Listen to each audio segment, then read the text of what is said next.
જય માતાજી. સરગવાની સિંગનું ખાટું શાક બનાવી રહી છું. એના માટે મેં 500 ગ્રામ સરગવાની સિંગ લીધી છે, જેને કાપીને 2 વિસલ મારીને બાફી લીધી છે.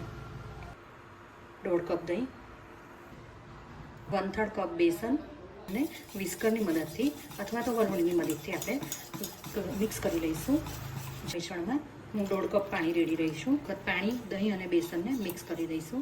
વઘાર માટે 2 પરી તેલ, એટલે 1 ચમચી જીરું થાય એટલે 8 થી 10 લીમડાના પાન, 2.5 ચમચી જેટલા આદુ, મરચાં અને લસણ કાટેલા, 1 ચમચી જેટલી હળદર, સરગવાની સિંગ, બાફેલી સિંગનું પાણી પણ હું આમાં એડ કરી દઈ છું. સ્વાદ પ્રમાણે મીઠું, દહીં અને બેસનનું મિશ્રણ બનાવ્યું હતું એ આમાં એડ કરી દઈશું. 3 ચમચી જેટલી ખાંડ એડ કરીશું. દહીંની જેવી ખટાશ હોય એ પ્રમાણે તમારે ખાંડ એડ કરવાની.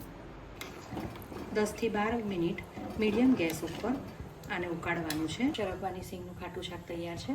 છેલ્લે એમાં ધાણા નાખી આપણે એને ગાર્નિશ કરીશું.